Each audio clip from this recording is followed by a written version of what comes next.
katika nafasi hii natekeleza kile ambacho nilitakiwa kufanya dua. Na nipongeze wale ambao waliweka ratiba hii katika kikao chetu hiki, kwa sababu katika imani yetu tunaambiwa kila jambo ambalo halianzi kwa jina la Mwenyezi Mungu mtukufu, jambo hilo halina baraka.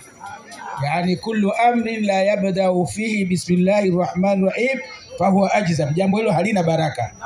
Kwa hiyo viongozi wetu wametaka kikao hiki kiwe na baraka, na kadhalika haya yatakoendelea hapa yawe na baraka. Basi hivyo tunamuomba Mwenyezi Mungu katika wakati huu ili aende katika hali ile anayopenda Mwenyezi Mungu. Tunakuomba Mwenyezi Mungu mtukufu, tunanyanyua mikono yetu mbele yako, tunahusia hukumu kwako. Tunakuomba kama alivyokuomba kiongozi wetu mtume wetu Muhammad sallallahu alaihi wasallam, tunakuomba kheri zote ziwe nasi, na tunajikinga kwako kama alivyojikinga mtume wetu Muhammad sallallahu alaihi wasallam. Tunakuomba Mwenyezi Mungu ufungue kikao hichi katika kheri na uhitimishe kikao hichi katika kheri.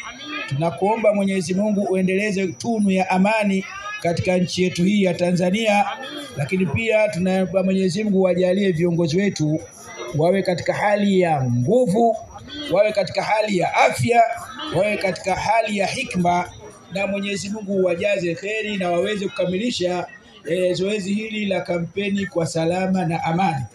Tunakuomba Mwenyezi Mungu uendelee kutupa amani katika nchi yetu hii ya Tanzania.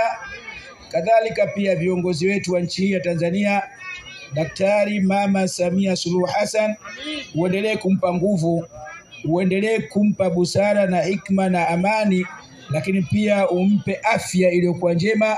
Na Rais wa Zanzibar, Mwenyezi Mungu kadhalika umjalie afya njema. Tunaomba wananchi wote kwa ujumla utujalie rehema na amani, na uturuzuku maisha mema hapa duniani, pia utupe mwisho mema.